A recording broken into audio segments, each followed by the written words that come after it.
I grew up in the 80s on HBO, and in 1992 is when I found my voice, and I realized I was a writer who performed his own material, and I had things to say. There was a long piece in there called "The Planet is Fine, the People are Fucked," and it was a very good analysis of why it's not important to save the planet. It's more important to save yourself, and the planet may come. The planet's going to be here. We'll go away. We'll go away because we'll fix that up. We'll arrange that.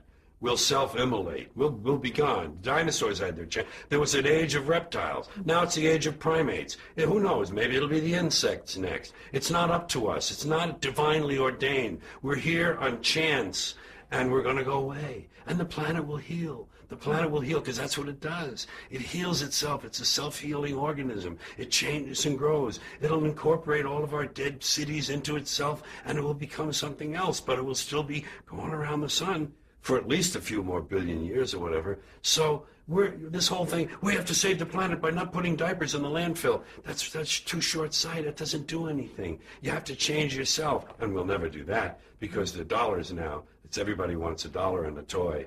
Everybody's got a cell phone that'll make pancakes and rub their balls, so nobody wants to rock the boat. Nobody wants to change. Don't change anything. And we're in a nice downward glide. I call it circling the drain. That's what I'm going to call my next book, Circling the Drain.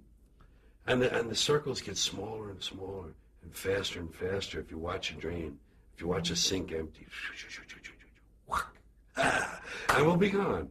And that's fine. I welcome it. I wish I could live 1,000 years to watch it happen from a distance so I could see it all. Does it depress you? No, it lifts me up. It lifts me up because I gave up on this stuff. I gave up on my species, and I gave up on my fellow Americans. I gave up on my countrymen because I think we squandered great gifts. I think humans were given great gifts. Walking upright, binocular vision, opposable thumb, large brain, making tools. Make tools, large brain, make better tools. Talk, have to like language. You take this, put in here. We learned language, the brain got bigger, language. We grew.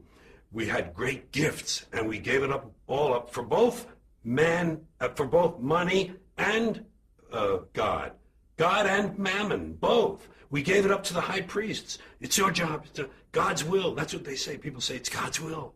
That means God can do anything he wants, so why pray? They say you pray for something. Okay, he didn't answer my prayers. Well, it's God's will. Well, if it's God's will, why did I even pray in the first place? He's going to do what he wants anyway. We gave it all up to superstition, primitive shit. With invisible man in the sky looking down, keeping track of what we do, make sure we don't do the wrong thing. If we do, he puts us in hell and we burn forever. That kind of shit is very limiting. It's very limiting for this brain we have. So we keep ourselves limited, and then we want a toy and a gizmo and gold, and we want shiny things, and we want something to plug in that'll make big things for us. And all that shit is nothing. It's nothing. We gave it all up. And Americans, who also had great gifts, when you take the theory of democratic rule, self-government, okay, they started off wrong. They owned slaves. They didn't let women vote. They didn't let people who didn't own land vote. Fine. They got off on the wrong foot. But the ideas were good. But we fucking blew that. We polluted it. We polluted it with this stuff, things, material goods, games, gizmos, toys, gadgets, having possessions. He's got a bigger truck. Did you see his truck? It's bigger than mine. I'm getting a new truck. Here's a big truck. Oh, I'm getting that one. That's what, you got a video in it? You DVD too? He don't have a DVD. I got a DVD, Oh, please. Whatever happened? And all of that is what happened, And that's why I'm divorced from it now. I see it from a distance. I give myself a divorce. I said, George, emotionally you have no stake in this. You don't care one way or another. So watch it. Have fun. You know what? I say it this way. When you're born in this world, you're given a ticket to the freak show. And when you're born in America, you're given a front row seat. And some of us get to sit there with notebooks. And I'm a notebook guy. Oh my God, did you see that? Did you see what he just did?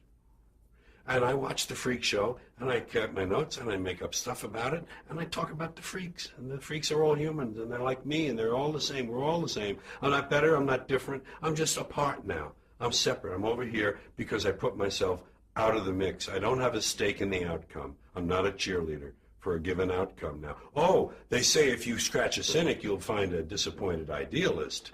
And I would admit that somewhere underneath all of this, there's a little flicker of a flame of idealism that would love to see it all whoosh, change.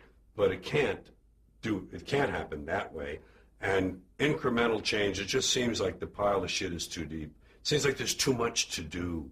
To do it all, to do everything you would need to clean this act up of a human, too much. And there are forces that don't want that. You have big companies, big pharmaceuticals, big oil, big petrochemical, big insurance, big real estate, big agribusiness. All these people feeding each other. They don't give a shit about borders anymore. It's all international. It's multinational. There are no borders. This is obsolete. Someday, if we all lasted long enough, someday there'd be no borders. There'd be one language and one currency. That would happen. But we still, you know what Robert Anton Wilson said? Every border in Europe is an arbitrary line where two groups of bandits grew tired of fighting and decided to rest for a while. That's all we are about. Over there, what do they got? Well, they got bigger stones on the other. Don't you see the guys who live down? How about the people on the cliff? They got trees. Let's go. Let's get to beat the shit out of them. They got women there. We always want what we don't have. And I'm happy with what comes my way and getting to write these things I write.